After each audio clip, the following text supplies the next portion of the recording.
प्रत्येक श्मशान रे निया जड़ी थाए किंतु प्रत्येक आत्मा शांति पाए ना। आजिर कहानी पुरीर समुद्र कूल मिशिथिबा एक अशांत निश्वासर कहानी। स्वर्गद्वार तो आपण शुणिथिबे, तो पुरीर जो स्वर्गद्वार अच्छी आजिर कहानी सेटिकार एटा केवल गोटे भूत कहानी नुह, यह गोटे जनकर अधूरा कर्तव्यर साप कहीपर अधिका कर्तव्य कर कहानी। तो चलतु आजिकर कहानी जीवा। आजिर जो कहानी जहाँ उपरे ए जो घटनाटी घटी थिला ता ना है राकेश। पुरीर से जड़े रोथिबा युवक जड़े समुद्र कूल रे पिलाटी दिन से बढ़िकी आसते। तो तांको पई ए श्मशान घाटटा गोटे केवल गोटे ओनली गोटे प्लेस थिला, गोटे स्थान थिला। तांकर भय बोली गोटे जे स्वर्गद्वार श्मशान घाट गोटे भय बोली तांको मन भितर किछि नथिला। से सब एसब कथार से विश्वास करुनथिले। तो गोटे दिन चाहा दुकान पाखरे बसी आलोचना होतिला कि कई जण कहिला कि स्वर्गद्वार राति 12टा परे चूड़ीर शब्द आसुछि बोली। राकेश ए कथा को सुनी हसी पकेला, कहला कौन सब फालतू कथा तुम सब कहूछ। तो ता सांग माने कहले तो फालतू कथा लगुच, ताले जाइकी से जाकू जाइकी देखा राति 12टा पर। तो राकेश तो मूलरू सेठा जिद्दी थिला, तो से कौन कला ना चैलेंज टी को एक्सेप्ट कर नेला आ कहला जे मोबाइल नहीं जाइकी मु सेठा लाइव कर देबी। सेठ जाइकी सांग माने कहले हो देखिया कौन करछु तू देखिबा। तो कौन हैला पाखापाखी राति 11:35 पाखापाखी हेबो से एकाकी सेटिकी चलिला। समुद्रर लेहर बा तरंग आज किछि अस्वाभाविक लागुଥାଏ।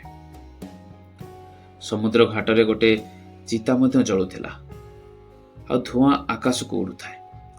राकेश सेठारे बसिला आ निजर मोबाइल टी को ऑन कला। मोबाइल ऑन करी वीडियो रे कहला, हाय फ्रेंड्स, मु एठारे एठी बसिछि कि सब किछि नॉर्मल अछि आ सब किछि न मो निजरे निज औकात निज ये अछि बोली। किंतु ता हाथ अल्प टिके कांपुथिला, आइदर डर रे हो नहेले से ठंडा पवन रे हो। ठीक 12:07 पाखापाखि हेब चितार निया हठात असामान्य भावे दहरिला। पवन नाही तथापि ता आगुनटा हलु थाए। समुद्र शब्द धीरे धीरे धीरे धीरे ह्रास पाइला, पूरा नीरवता हो जाए। एमिति नीरवता जे निजर हृदयर धड़कन मध्य शुणा जाउଥାଏ। एबे पुणी से छन छन चूड़ीर शब्द शुणा जाउଥାଏ।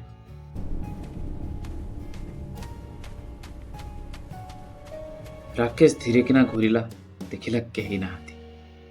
किंतु से भस्म पाखरे से धूली पाखरे ताजा पाद चिन्ह देखा जाउथला, जणे महिलार पाद चिन्ह। 12:18 टाइम पाखापाखि हो जाए। एक धला छाया गोटे दूर रे ठिया हबार देखागला।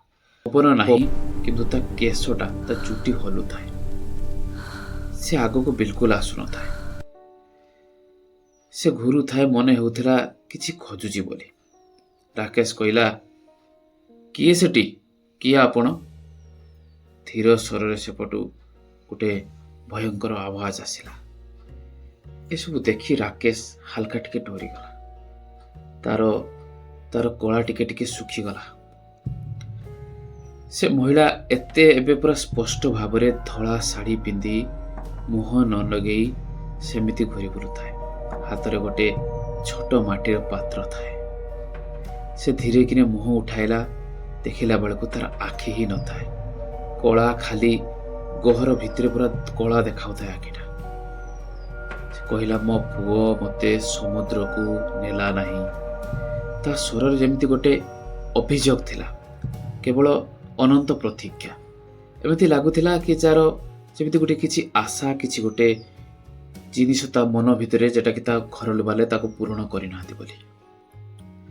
राकेश एसबु देखी बिल्कुल डरी गला आ दौड़िबा आरंभ कला। किंतु एमिति लागुथिला जेमिति रास्ता जेमिति सरी जाउची, सरी ना बिल्कुल भी। माने श्मशान घाट से पिला दिनरू से रास्तार सब बेले जीवा आसिबा करतला। आज जेमिति श्मशान घाट लगुला जमी माने इनफिनिटी भाव अनंत माने बिल्कुल ସରୁ ହିଁ ନାହିଁ, ତା ଅନ୍ତ ହିଁ ଆସୁନାହିଁ। ପ୍ରତ୍ୟେକ ଚିତା ଆଗରେ ଏକ ମୁହଁ ଦେଖାଯାଉଥିଲା। ସମସ୍ତେ କହୁଛନ୍ତି ଯେ ଆମେ ଅଧୁରା ଅଛୁ ବୋଲି, ଆମର କିଛି କାମ ଅଧୁରା ରହିଯାଇଛି ବୋଲି। ଏସବୁ ଦେଖି ସେ ବିଲକୁଲ ଡରି ଯାଇଥିଲା। ଦୌଡ଼ି ଦୌଡ଼ି ଶେଷରେ ଗୋଟେ ଜାଗାରେ ସେ ବସି ପଡ଼ିଲା। ଦେଖିଲା ବେଳକୁ ସେହି ସ୍ୱର୍ଗଦ୍ୱାର ସାମ୍ନାରେ ଆସି ସେ ବସିଛି। ମାନେ ଏତେ ବାଟ ସେ ଦୌଡ଼ି ସାରିଲାଣି, କିନ୍ତୁ ଶେଷରେ ଆସି ଘୁରି ଘୁରି ଗୋଟେ ଟ୍ରାପ୍ ଭଳିଆ ଆସି ପୁଣି ସେ ସ୍ୱର୍ଗଦ୍ୱାର ସାମ୍ନାରେ ଆସି ପହଞ୍ଚି ଯାଇଛି। ଶେଷରେ କ'ଣ କରିବ, ସିଏ ଗୋଟେ ଜାଗାରେ ହାମ୍ପି ହାମ୍ପି ବସି ପଡ଼ିଲା। ସେ ମହିଳା ସଡନଲି ଆସିକି ତା ପଛରେ ପହଞ୍ଚିଗଲା ଏବଂ ଗୋଟେ ଥଣ୍ଡା ହାତ ଆସିକି ତା କାନ୍ଧରେ ପଡ଼ିଲା। ତା ଶରୀର ଯେମିତି ବିଲକୁଲ ଫ୍ରିଜ୍ ହେଇଯାଇଥିଲା। ସେତେବେଳେ ସେ ମହିଳା ଜଣକ କହିଲା କି ତୁ ଆସିଛୁ, ତୁ ମୋର କାମ ସାରିଦେ। ଏ ଡରିକି ପଛକୁ ଧୀରେକିନା କାମ୍ପି ହେଇକି ବୁଲିଲା। ତାପରେ ସେ ମହିଳା ଜଣକ ତାକୁ ଗୋଟେ ଅସ୍ଥି ପାତ୍ର ତା ହାତରେ ଦେଲା। ପାତ୍ରଟା ବିଲକୁଲ ଗରମ ହେଇଥାଏ, ଯେମିତି ଏବେ ରିସେଣ୍ଟଲି ମାନେ କୌଣସି ନିଆଁରୁ କିଛି ଅସ୍ଥି ଆଣିକି ସେ ପାତ୍ରରେ ରଖାହେଇଛି। ସେ ଭସ୍ମ ସେ ଭିତରେ ଭର୍ତ୍ତି ହେଇକି ଥାଏ। ଭସ୍ମ ସବୁ ଉପରକୁ ଉଡୁଥାଏ। ରାକେଶ ଡରି ଡରି କ'ଣ କରିବ କିଛି ଜାଣିପାରିଲାନି। ସେ ନିଜେ ବି ଜାଣିପାରିଲାନି କେମିତି ସେ ସବୁ ଜିନିଷ ନେଇ ସମୁଦ୍ର କୂଳରେ ପହଞ୍ଚି ଯାଇଥାଏ। ସମୁଦ୍ର କୂଳରେ ସେ ଦୌଡ଼ିକି ଗଲା ଆଉ ସେ ଅସ୍ଥିକୁ ନେଇକି ସମୁଦ୍ରକୁ ଫିଙ୍ଗିଦେଲା। ହଠାତ୍ ମାନେ ସମୁଦ୍ରର ଲହେର, ସେ କୁହନ୍ତି ହଠାତ୍ ମତେ ଲାଗିଲା ସମୁଦ୍ରର ଲହେର ବହୁତ ହାଇଟ୍ରୁ ଆସିଲା ମୋ ଆଡ଼କୁ, ଆଉ ଆକାଶର ବିଜୁଳି ମଧ୍ୟ ବହୁତ ଜୋରରେ କଡ଼କିଲା। ଆଉ ମହିଳା ସେ ଯେଉଁ ଲେଡିଜଟି ଥିଲେ ସେ ଧୀରେ ଧୀରେ ଧୀରେ ଧୀରେ ହସିଲେ ଆଉ ଧୂଆଁ ହେଇ ଗାୟବ ହେଇଗଲେ। ତାପରେ ରାକେଶ କୁହନ୍ତି ମୁଁ ତାପରେ ଆଉ କିଛି ଜାଣିନାହିଁ। ମୋ ମଥା ବୁଲେଇ ଦେଲା। ମୁଁ ସେଇଠି ସମୁଦ୍ର କୂଳରେ ଆଇ ଥିଙ୍କ ବେହୋସ ହେଇକି ପଡ଼ିଗଲି। ତାପରେ ସକାଳ 5:25 ବେଳେ ଲୋକମାନେ ସେତେବେଳେ ସମୁଦ୍ର କୂଳରେ ରନିଂ କରିବା ପାଇଁ ଆସୁଥିଲେ। ସେମାନେ ମୋତେ ଅଚେତ ଭାବରେ ପଡ଼ିଥିବାର, ବେହୋସ ହେଇଥିବାର ସେଠାରେ ଦେଖିଲେ। ସେମାନେ କୁହନ୍ତି ଯେ ମୋର ସେତେବେଳେ ମଥାରେ ଅଧା ଚୁଟି ମାନେ କମ ସେ କମ ଧୂସିର ହେଇଯାଇଥିଲା ଆଉ ହାତରେ ଭସ୍ମ ଥିଲା।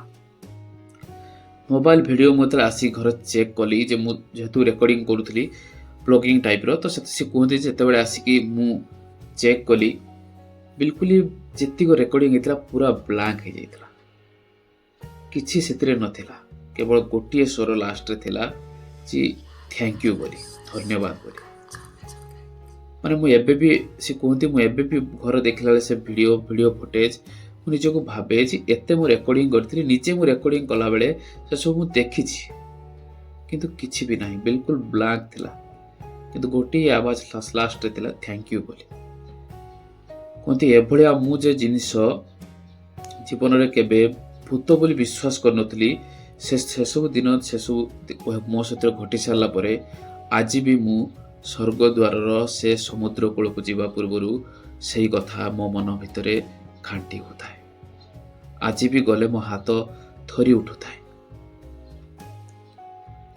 ତ ଶେଷରେ ଗୋଟିଏ କଥା କହିବି, ସ୍ୱର୍ଗଦ୍ୱାରରେ, ପୁରୀର ଯେଉଁ ସ୍ୱର୍ଗଦ୍ୱାର ଆଜି ମଧ୍ୟ ବହୁତ ଚିତା ଦଳେ। ସମୁଦ୍ରର ତରଙ୍ଗ ଆସେ ଡେଲି, ବହୁତ ଆପଣଙ୍କର ସେଠି ଶବଦ ହେଇଥାଏ। କିନ୍ତୁ ଏମିତି ବହୁତ କିଛି ଆପଣଙ୍କର ରହିଛନ୍ତି ଆତ୍ମା ସେଠି, ଯେଉଁମାନଙ୍କର ମନର ଆଶା ତାଙ୍କର ପୂରଣ ହେଇନାହିଁ। କିନ୍ତୁ ମଧ୍ୟ ସେ ସ୍ୱର୍ଗଦ୍ୱାରର ସେ ରାତି 12ଟା ପରେ କେବଳ ରାକେଶ ନୁହେଁ, ଅନେକ ଲୋକଙ୍କର ଅନେକ କାହାଣୀ ଅଛି ବୋଲି ରାକେଶ ଆମକୁ କହିଛନ୍ତି। ଦେଖିବା ଆଉ ଯଦି କାହାର କାହାଣୀ ଆମକୁ ଇମେଲ ମାଧ୍ୟମରେ ଜଣାପଡ଼ିଲା, ଆପଣଙ୍କୁ ସେ କାହାଣୀ ନିହାତି ଶୁଣେଇବୁ। ତ ସାଙ୍ଗମାନେ, ଏଇ ଥିଲା ରାକେଶ ସହିତ ଘଟିଥିବା ସ୍ୱର୍ଗଦ୍ୱାରରେ ଗୋଟିଏ ଘୋଷ୍ଟ ଏନକାଉଣ୍ଟରର କାହାଣୀ। ଯଦି ଆପଣଙ୍କ ମହଲରେ, ଆପଣଙ୍କ ଗାଁରେ କି ଆପଣଙ୍କ ଏରିଆରେ ଯଦି ଏମିତି କିଛି କାହାଣୀ ଆପଣଙ୍କ ସହିତ ବା କାହା ସହିତ ଘଟିଛି, ଆମକୁ ଏଇ ଯେଉଁ ଇମେଲ ଆଇଡି ଆପଣଙ୍କୁ ଶୋ ହେଉଛି, ସେ ଇମେଲ ଆଇଡିରେ ଆପଣ କଣ୍ଟାକ୍ଟ କରି ଆପଣ କାହାଣୀକୁ ନିହାତି ଜଣେଇବେ। ଜଣେଇଲେ ଆପଣଙ୍କ କାହାଣୀ ଅନ୍ୟ ଲୋକମାନଙ୍କ ପାଖରେ ପହଞ୍ଚିବ ଆମ ମାଧ୍ୟମରେ। ତ ସାଙ୍ଗମାନେ, କେମିତି ଲାଗିଲା କାହାଣୀ? ଆଶା କରୁଛି କାହାଣୀଟି ଭଲ ଲାଗିଥିବ। ତ ଦେଖା ହବ ଆଉ ଗୋଟେ ଭୂତିଆ କାହାଣୀ ବା ହରର କାହାଣୀରେ କାହା ସହିତ ଘଟିଥିବା କାହାଣୀକୁ ନେଇକି ସେତେ ପର୍ଯ୍ୟନ୍ତ